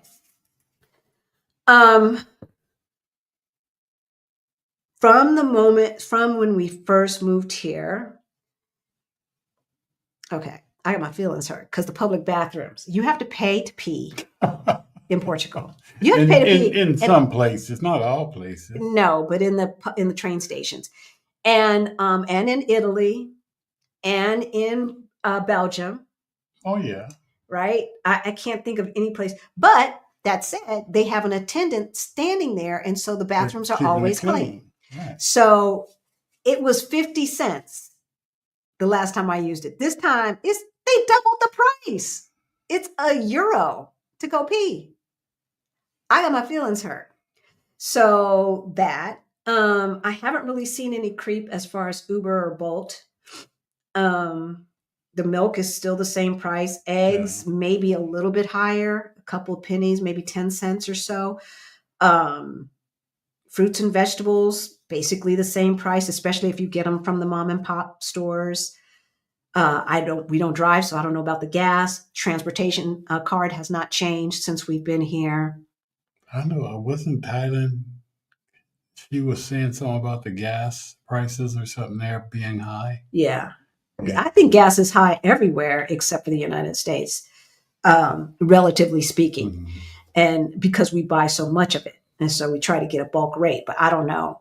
And it's always been that way as far back as I can remember. So I'm sure there's been a little bit of inflation and price creep, but we haven't felt it. Mm-hmm. We haven't felt it, and we haven't changed our spending behavior to accommodate that either at all. So, and one of the things that I forgot to say on Love Park is to talk about the unbudget. So, all right, we're going to let you guys go. Our life is so much better. A lot better. Now that we are living in Portugal. And just to be honest, y'all, we would not have been able to afford to stop working and stay in the United States. It just was not doable. No. Between the healthcare and the cost of everything, food and everything else, even just the insurance for the cars, even though the cars are basically paid off, we would not have been able to live like we wanted to live. And what we didn't realize is how much we appreciate living more simply with less clutter and stuff. Right? What do you miss? What do you miss from the United States besides family and friends? Pretty much that's about it. That's about it. Getting things done, things a whole lot more. I don't spending money. He about to say Amazon. No. Not just that. Because you could get it. You can get Amazon here, but you can't get it overnight. You can't get it overnight. Yeah, I mean, just friends, family, and I miss easy access to Mexican food. Oh, that's it. The bureaucracy here, they can have that, but people keep talking about the bureaucracy, and we haven't dealt with it's very noticeable here. That's because we don't understand the system. We haven't gotten our cards renewed yet, our residency cards, but it's coming up. And so we've been asking in the group, how early should we start trying to get the appointment? Because we've heard it's a nightmare. But the bureaucracy in the United States is pretty bad too. But we know the language. But we know the language and we know the system, right? I remember before the DMV started taking appointments, it's like you got to take off work for the whole day to go do DMV stuff, right? When I got my name changed, getting a new Social Security card and all of that stuff, that was a pain in the butt and a big, all these hoops I had to jump through. So, but again, there wasn't the language barrier. So I think it's just the language barrier. But the Portuguese folks talk about how bad the bureaucracy is. And they don't have a language barrier. But then they've never dealt with the American system either. There is no residency visa for retirees in the United States or anything like that. It's very, very, very hard to immigrate to the United States legally. So yeah, outside of family and friends, nothing. There's nothing about the United States that I miss besides easy access to Mexican food. And there's good Mexican food here too. But that's it. That's it, y'all. We love you. Have a wonderful new year. Safe new year. Yes. If you're going out to have fun. The Black folks here are doing a Bridgerton party at a Black-owned restaurant. And so that's going to be our New Year's Eve celebration. And I have no idea what Rick's wearing. He went and rented a costume. Oh, I'm going Bridgerton-esque. Okay. All right. It's interesting. It's we'll take lots of pictures and show y'all. In the meantime, in between time, I mean, the little shoes with the buckles on them and the stocky things. I can show you a picture of like the character. I'm more like the queen when she was younger. Yeah, it sounds like the wrong era. It's really sounding like Victorian. It's the whole thing. No, it sounds Victorian, not Regency. But I didn't go with them. It don't make no damn difference. It doesn't make a difference. If you have more questions, or you need help getting your money straight, Beyond the Bling is our financial education course for late bloomers. That information is in the description below. Join community. Let community help you. We have our Black Utopia Fire Over 50 group. FIRE, for those who are new, stands for Financial Independence, Retire Early. That's the FIRE movement. So Fire Over 50 Facebook group, that information is in the description below. We have a lot of free resources down there. We have a Move Abroad toolkit. We have a Ready to Retire toolkit. We have investment FAQs, et cetera, et cetera. All of that can be found in the description below. And I'll figure out what that other health insurance company is, and I'll put that in the description below as well. And we will see you on Thursday or next Sunday. I don't know. Thursday. I think Thursday. Yeah. Which is New Year's Day. It is. It's New Year's Day. Oh. So see you then. Bye.